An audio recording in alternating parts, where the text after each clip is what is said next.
Welcome to Voices of the Community, which explores critical issues facing Northern California communities. We introduce you to the voices of community thought leaders and change makers who are working on solutions that face our fellow individual community members, neighborhoods, cities, and our region. This is George Koster, your host. This episode is part of our series exploring COVID-19's impact on nonprofits and small businesses in the San Francisco Bay Area. Back in April of 2020, when we decided to create this ongoing series on COVID-19's impact, first on nonprofits and then on small businesses in the San Francisco Bay Area, we, like you, had no idea how long the pandemic would go on and what the health and economic impact would be in our community. With vaccinations increasing, COVID-19 cases and deaths decreasing, we're now moving into the summer of 2021 with the reopening of the economy and all of the uncertainty of our ever-changing indoor and outdoor, vaccinated and unvaccinated protocols, and the politics that will drive how we all come back together as a unified or fractured community. We will continue to shine a spotlight on the nonprofits and small businesses that make up the fabric of our community, along with the founders and staff who are struggling to deal with the impact of the COVID-19 pandemic on their operations, services, and sustainability until we can all get to the other side of the pandemic. Along the way, we will also share with you all the amazing solutions that our nonprofits, small businesses, foundations, and government leaders are working on to help us all get to the other side of the pandemic and come together to rebuild our communities with more economic, social, and environmental equality. What would an organizational legal structure look like that could do all of those things and organize people around their own future in their own communities while leaving them in power as opposed to abdicating power to what often are majority white boards and a nonprofit industrial complex that would keep this hypothetical entity on the treadmill of a beggarly posture toward the goodwill industry of philanthropic investment and donation. This is the Executive Director of the East Bay Permanent Real Estate Cooperative, Noni Sessions. We wanted to host the East Bay Permanent Real Estate Cooperative on the show because they've developed a unique grassroots model to address some of the systemic housing and community issues that have faced our communities for over the last 50 plus years. I'm joined remotely by the Executive Director of the East Bay Permanent Real Estate Cooperative, Noni Sessions. Welcome to Voices of the Community, Noni. Thanks so much for having me, George. I really appreciate it. I would love it if you could provide our audience an overview of the East Bay Permanent Real Estate Cooperative and your model for real estate and your programs and a little history. So the East Bay Permanent Real Estate Cooperative is a Black and people of color-led, multi-stakeholder land and housing investment cooperative. That's the mouthful. That's always a challenge because there's many facets to what it is we do. But the core of the work is to mobilize capital that, as we refer to it, is non-extractive capital or low-interest capital in order to find, purchase, develop, and support community leaders in long-term asset managing through building cooperative governance structures and financial skill sets and organizing skill sets so that there's a collective wealth building process that will take our communities into a future that really otherwise is promising to exclude them in terms of control of the future of their neighborhoods. That's a pretty expansive sentence I just gave you there, but it's expansive, and really East Bay Permanent Real Estate Cooperative exists because we know that there is a pretty daunting and multidimensional task ahead of us to conserve communities that have really been decimated due to rapid racialized and classed displacement. I mentioned both racialized displacement and class displacement because as you start to dig into the issue of what's happening in our cities nationwide, you presume it's a Black and brown issue, but it really is sort of endemic and systematic municipal neglect of many of our cities, many of our citizens, many of our communities. All the way back in 2014, some of us recognized that we needed to rethink the model of owning land and housing and the models that get you there. That is the real estate market and the finance and movement of capital markets, in order to have even a slight hope of remediating the consequences of increasing bodies of renters, increasing bodies of landlords with mass holdings where humans, communities, histories were treated more like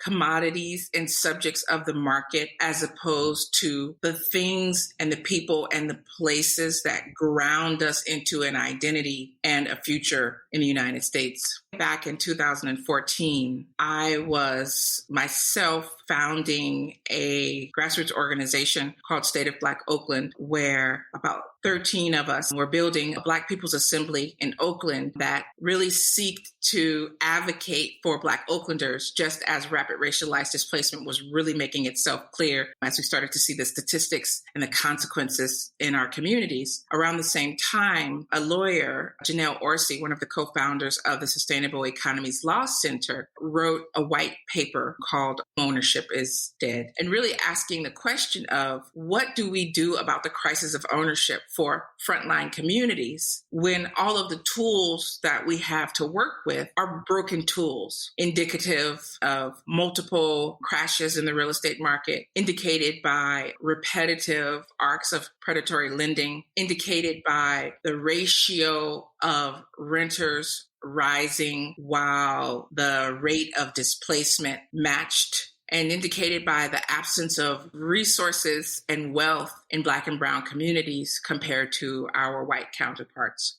Janelle and some of the lawyers at Sustainable Economies Law Center began to work to change a critical California securities law, AB 816, that raised the cap on non-accredited investors, that is, folks with a net worth of $1 million or that raised the cap on their ability to invest in a cooperative enterprise, where at the time, a non-accredited investor could only invest up to $350 in a cooperative endeavor. And the exemption that they wrote in through AB 816 raised that cap to $1,000. What that means is that you can aggregate community dollars much more quickly to make a purchase, particularly in a hot market like Oakland, the Bay Area, where 400 people means a down payment on $1 million plus property. Around the same time, Sustainable Economies Law Center converged with a group of Black Oaklanders called People of Color Sustainable Housing Network, who also recognized that as the Bay Area experienced its rapid changes, as the population exploded, and in some ways, even as the diversity in the Bay Area exploded, the folks who you didn't see in those new faces, those new careers, those new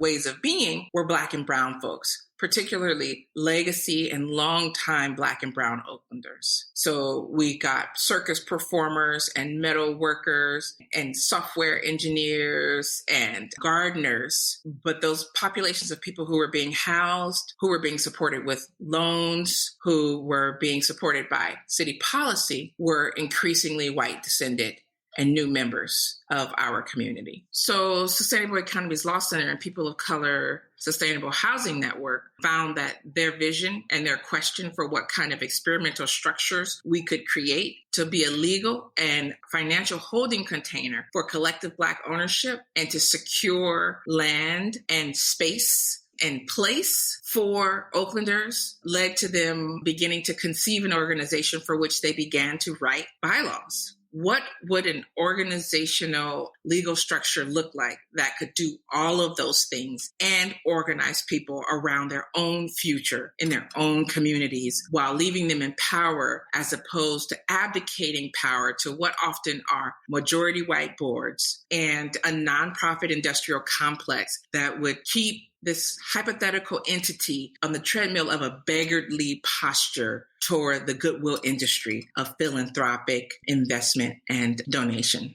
Pretty grand hopes, I would say. So, Noni, that kind of leads me to dig a little bit deeper into your Esther's Orbit Room and the 7th Street Cultural Corridor Revitalization Plan, because that appears to be your pilot program for the concept. Yeah, actually, so interesting because there are 2 housing acquisitions we've made prior to Esther's Orbit Room. Esther's Orbit Room is our first commercial mixed-use acquisition. Our first acquisition is now fondly known as Co-op 789, which is a multi-unit apartment building in North Oakland, really our testing ground for could we run a real estate organization and bring in direct investment and cooperate with the residents to organize and define how they would autonomously govern themselves in partnership with our organization. I mean, big question. Thank goodness that our first endeavor out of the box were with natural organizers and natural cooperators. I love those people.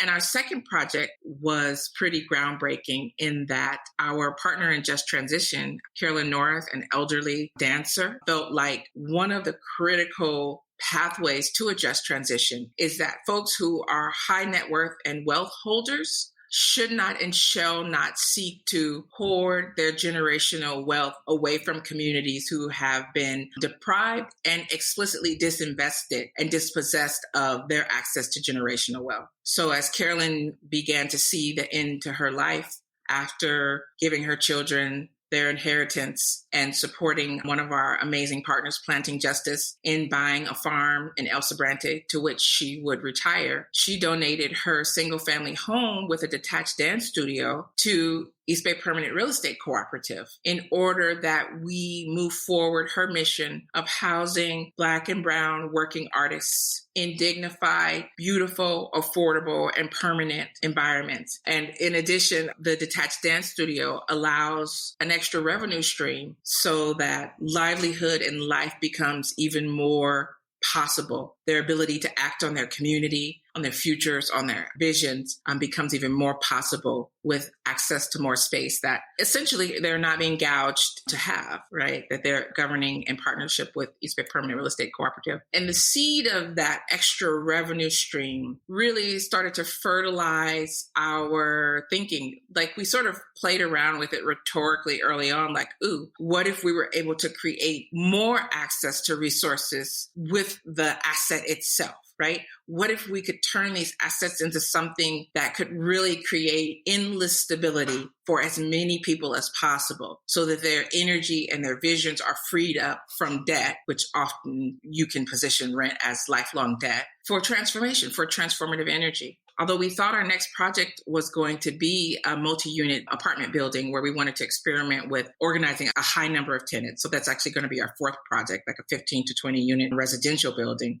As we looked around the city for our next project, 7th Street kind of fell into our laps because our organizing partner, Mandela Grocery Cooperative on 7th Street, which is the only Black-owned grocery store we've had in Oakland in 30 years, the only grocery cooperative Oakland has ever had. Also, around the time I converged with Sustainable Economies Law Center and People of Color Housing Network, Mandela Grocery Cooperative was fertilizing my cooperative vision, where I began to understand cooperatives as the seed of the solution for Black liberation, for community revitalization, and for a clear path to economic resilience that's really been withheld from us as we see the sort of loss of heavy industry, the movement to a service and an ephemeral economy, the breaking of labor power. And there haven't been really any clear pathways back to strength for the people, if you will.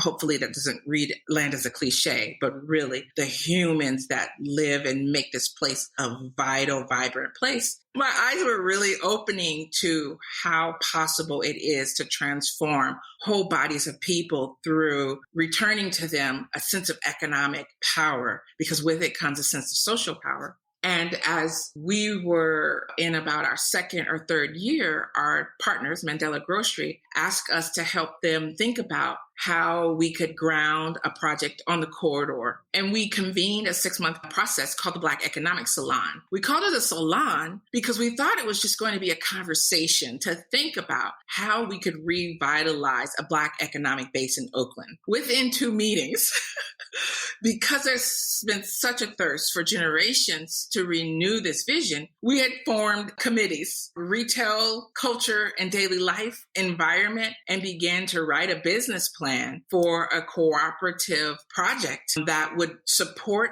and move resources to as many cooperative owners as possible, and that would become a business that could share resources with the surrounding community who had been deprived of real essential services for generations. When you go over to 7th Street in West Oakland, within 2 miles, there are no essential services besides for Mandela Grocery Cooperative, which began 10 years ago, struggled until 5, and is now turning a profit, and as one of the few businesses over there whose specific model is to nourish our neighborhood. That's their motto, which is so gorgeous. And working with them, I realized that this project of gentrification is far from complete because we did a lot of door knocking as the grocery store to raise awareness. And I realized how many Black and brown people were behind these doors who had been sort of driven inside because of this absence of resource, this absence of safety through over-policing, this absence of a sense of access to community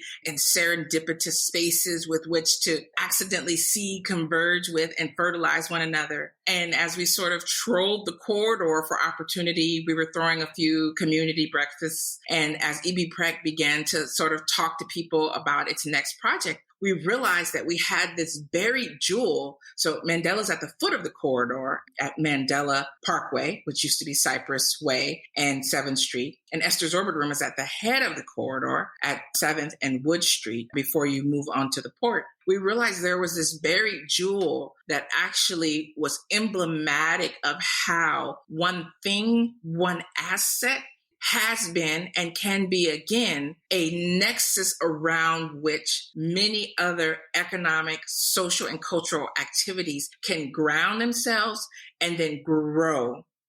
Particularly knowing that pre-pandemic, 7th Street holds the West Oakland BART station, which sits kind of at the threshold of many of the revenue drawing spaces in the Bay Area. It's the last stop before San Francisco. So it takes all the San Francisco overflow and really the last stop before Silicon Valley. West Oakland has held historically, economically, environmentally, borne much of the brunt of the negative outcomes of moving goods and services out to the rest of the region. We've had some of the highest levels of asthma after like Fresno, adverse health outcomes, lack of economic opportunity and economic control. But despite that, there were 250,000 individuals that crossed that corridor every day pre-pandemic coming from Silicon Valley, coming from San Francisco, where there were no essential or leisure services within walking distance from a neighborhood and a corridor that folks have been desperate to revitalize for over 30 years. So we realized that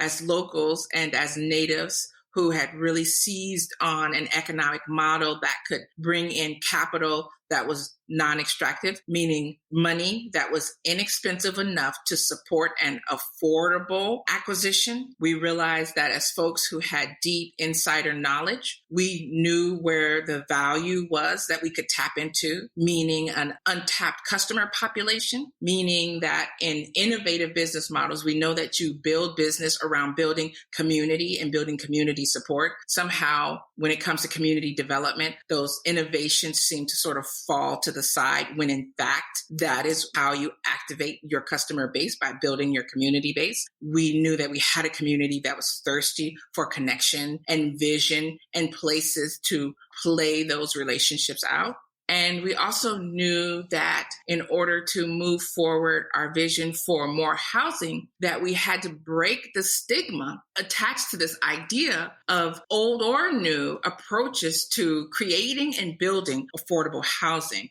if you will, the concept of affordable housing has really been ghettoized, both in the imagination and in the sense of technical approaches. So one of the things that I really push is that we are not an affordable housing developer.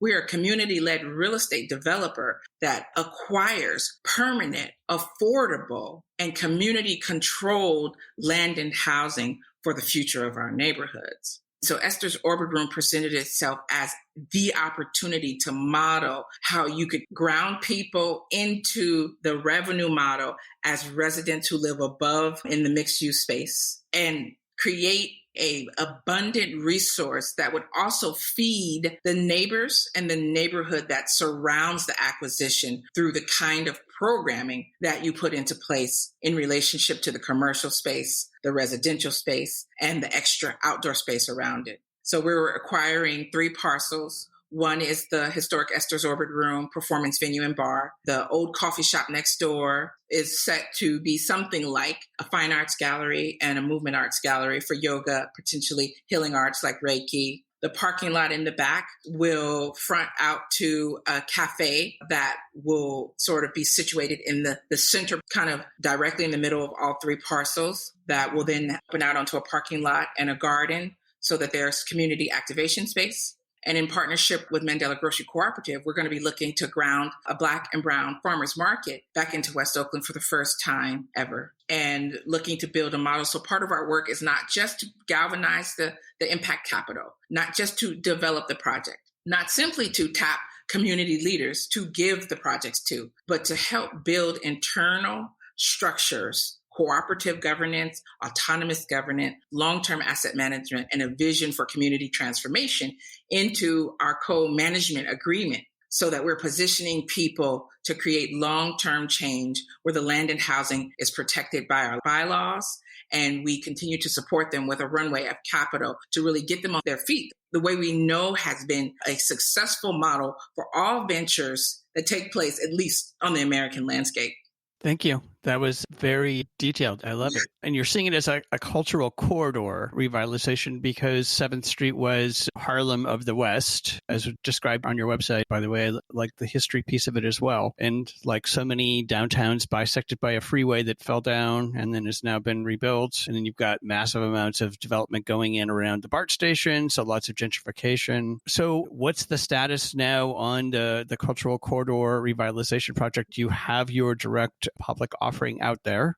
Yes. So one thing I forgot to mention is that I'm a 3rd generation West Oaklander. So 3 generations of my family have lived, worked, played, succeeded, and failed right where we're doing this project. So it's been pretty interesting to me to be able to use that sort of personal, historical, social body of cultural knowledge to begin to build this vision that there is the possibility for a cultural corridor to be revitalized, right? Because as you mentioned, when you're standing there kind of as what you might call a sort of like outside observer, it seems that the possibility of recreating, if you will, a space for regular folk to be able to stroll a boulevard and access goods and services and relationships is really out of reach at this point, given the projects that do have entitlement on the corridor, given the loss of space through the BART station, the post office, the fallen Cypress Freeway, the 980 freeway, and just the shortage of resources in general. There are a lot of unleveraged footprints that are not only not readily apparent to folks who are often trying to move projects that will generate high levels of profit. We're talking 6, 7, 11% and above. There's also space that we know, because we are locals and live around here, have been unleveraged due to concepts like rent blight, meaning where by 2017, the median rent for a 1-bedroom was topping out at $3,500 a month. So because we know from experience that if we are not simply conceding to the conventions of the market, conventions of so-called community development techniques, and conventions of the finance system, right? Those are key things that we reject and push against in our process. So for those folks who are choosing to advance other assumptions about those devices, we can clearly see that there's a huge investment capacity for the corridor, not just a human investment capacity and a capital investment capacity, but there's a capacity to renew and unearth some long buried cultural assets that can really animate so many processes for so many different people at many different levels of need, and on not just the corridor, but around the census tract. There's about 40,000 people just in the precinct around 7th Street, not to mention the adjacent precincts. So knowing that and really thinking toward that, our partners at Sustainable Economies Law Center, along with our brilliant and diligent Director of Finance, Ojan Mobit Shahi, we wrote it as a group process. We wrote our own SEC paperwork to be approved to sell securities, which is what a direct public offering is, nationwide at $1,000 a share.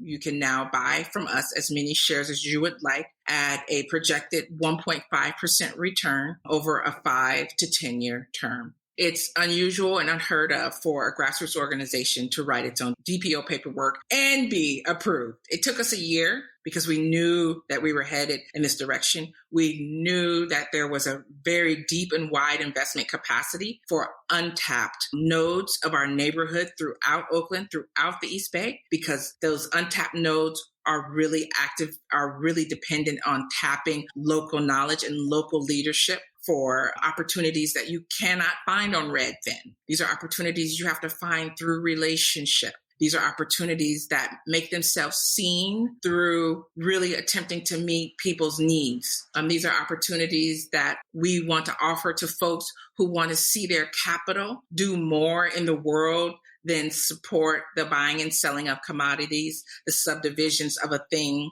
to which you sell to other things, which are then taking precedence over humans and cultures and history. So this DPO, where we have a $50 million capacity to raise over the next 3 years with a 1-year extension, means that as opportunity sites open up for us on the corridor, we're making sure that we're in the posture to be ready to take on those opportunities on behalf of our community members. And there's a lot buried there. Even the possibilities that are opening up around esters are surprising both newcomers and locals every day. And Noni, in the time that you've been working on all this, could you share with the audience one of your favorite stories?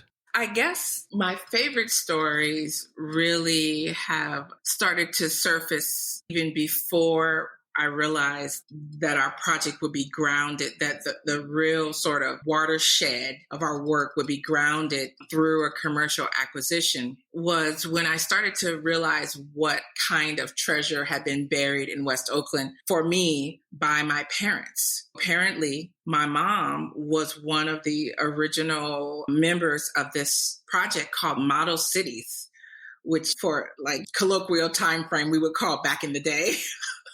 But I think it was the mid-70s where Model Cities was attempting to revitalize Oakland. And I started to run into elders who would ask me things like, "What's your name again, baby?" And I'm like, "Oh, my name is Noni Session." "Is your mom Carolyn Session?" "She gave me my first job." I'd run into old guys who were like, "Hey, girl, what's your name again?" "My name is Noni Session." "You know a man named Major Session?" "Yes, that's my dad." "I went to high school with your dad." So I think it really started to make me ask questions. Like, I saw a sort of desolate landscape like everyone else when they looked at West Oakland. And folks started to tell me their stories. And those stories started to sort of position themselves on this landscape where even I couldn't see their ghost. I couldn't see their resonation. But you realize that people have lived these whole lives of joy and fulfillment that look very different from a deserted bar to them. And it really started to infuse both. I'm a cultural anthropologist by training, so I collect stories and extrapolate data from social stories. And I started to really see this almost like psychogeographical mapping of West Oakland, where Esther's is actually the center.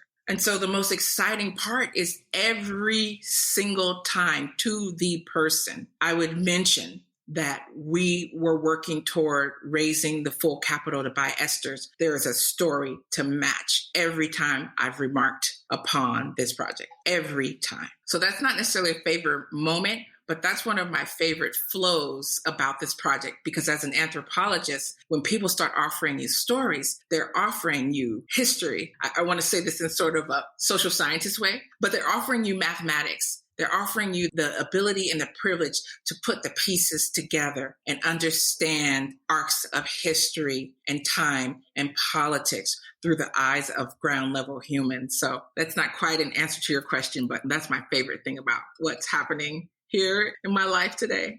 That's good. I like the mathematical equation of it all. That's a good one. So folks who are listening to the show, how can they support the East Bay Permanent Real Estate Cooperative? How could they get engaged? Yeah.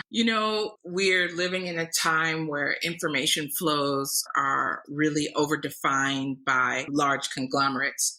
And what has been most powerful about this project has been word of mouth, not just in our local neighborhood, but even statewide. Folks are reaching out from other countries, from other municipalities to ask about this project, both the model, the opportunity to support, the opportunity to learn from our learnings. So the greatest gift that we can receive from any listeners today is to share our information with your networks, your friends, your neighbors, your mom, your donor advised fund, your friends who are trying to launch their own nascent projects, your local municipality who is looking to revitalize futures for their people there. And you can find more information on us at www.ebprec.org. After investment of your time and your relationships, there comes the investment of your capital. We have community owners who can join to be part of our governance mechanism, and dues are $5 a week, a month, or a year. If you don't have the $5, we will pay the $5 for you. I think it's $10. Okay, this is $10. We'll pay it for you because we want folks to really invest in this future and not just stand back and watch it. You can join, if you're not local, you can join as a sustainer to support us with $5 a week, a month, or a year. You can donate directly to the project, either for a non-tax deductible benefit through our website. For a tax deductible benefit, you can donate to us through SELC, www.selc.org. And you can invest, every investment in EBPREC goes into our general fund, but is earmarked for the project on which we are working at the time. So you can invest in the Esther's Orbit Room project by investing in ebprec.org, www.ebprec.org/invest. Please read our investment circular before you make any decisions. And you can reach out to us to share more of our story on your network. We have assets for you. We consider that the work of champions who really want to spread our word nationwide. And you can reach out to Noni, Noni, at ebprec.org. You can reach out to info@ebprec.org. And we look forward to hearing from you and sharing more about the vision we have for this city and this region and really this nation. And if someone wanted to volunteer, could they also do that as well? Yes, we have such trouble holding volunteer work, but we're building a body of folks who can really support us as we move forward with our galvanizing and trying to identify where our gaps are, where we could use particularly technical support. So please don't hesitate to reach out to us. Even if we can't hold your support at this moment, we will definitely need it over the next 2 years as we develop this project and activate the community around it.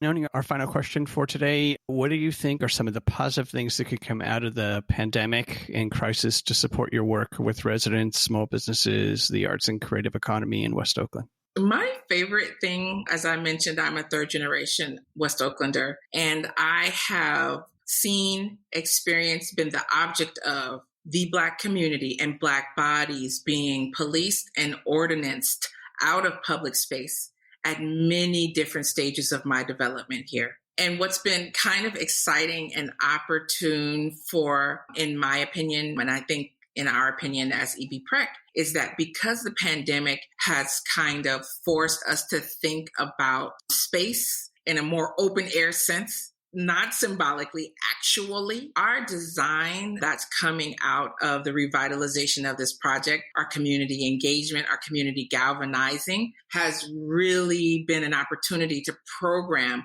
Black presence back into public space, right? There's no longer the demand that Blackness remains invisible for the danger of being aggressed upon for not being invisible. So our design for our gallery space, we're thinking about like a full breezeway, pull up open air doors where folks can kind of just wander in off the street and accidentally converse with one another. We're thinking about outdoor galvanizations right on the very sidewalk to reclaim and demonstrate to passersby who lives here, who owns this neighborhood. So for me, and I think for our work of organizing, it's been really exciting to think about coming out of the darkness and into the light in the way that we connect and reconnect with our natal home and our vision for our future. Thank you. It's a great vision. Lots of work has already gone into it and lots of work ahead. Thank you, Noni, for sharing the wonderful insights from your work at East Bay Permanent Real Estate Cooperative with the West Oakland community. We will make sure that listeners have your contact information, website, social media, so they can follow along with your great work in the community and participate in one of your upcoming orientation events and get engaged with your work and support your work there in West Oakland, to your point, for folks to take back their community. So please stay safe and healthy as we all work our way through this strange new pseudo-normalcy. Indeed. You as well, George. Thank you so much. That's it for this episode of Voices of the Community. You've been listening to the voice of the Executive Director of the East Bay Permanent Real Estate Cooperative, Noni Sessions. To find out more about the East Bay Permanent Real Estate Cooperative programs, as well as getting engaged as an investor and volunteer, please go to ebprec.org. We really want to hear from you in our short listener survey, so please go to georgecoster.com and click on the survey button on the upper right-hand side of the homepage and provide us your feedback and insights. Please tune in to KSFP 102.5 FM to next week's show on August 12th at 8:30 a.m., where we share the voices from St. Anthony's about their extensive wraparound support programs to help bring stability to our unhoused and low-income community members. We hope that you enjoyed the insights, points of view, and personal stories from the voices of changemakers and their nonprofits and small businesses featured in this series. To find out more and get engaged with the nonprofits, small businesses, and staff members featured in the series, please go to my website, georgecoster.com, and click on Voices of the Community to find links to the extended versions of these interviews and to listen to the entire series. After listening to these stories, we hope that you will consider making a donation and volunteering to provide a hand up to your fellow community members. I want to thank my associate producer, Eric Estrada, and Casey Nance at Citron Studios, along with the wonderful crew at the San Francisco Public Press and KSFP.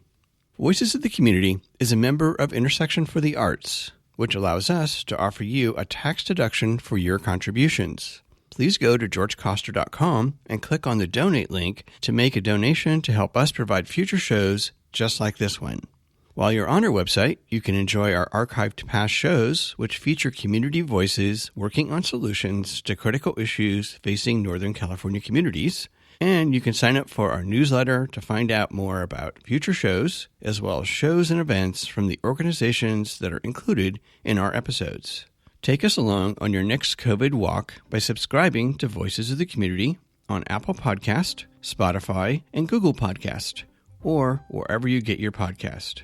You can follow us on Twitter at George Coster, and we'd love to hear from you with feedback and show ideas, so send us an email to george@georgecoster.com. I'm George Coster in San Francisco, and thank you for listening.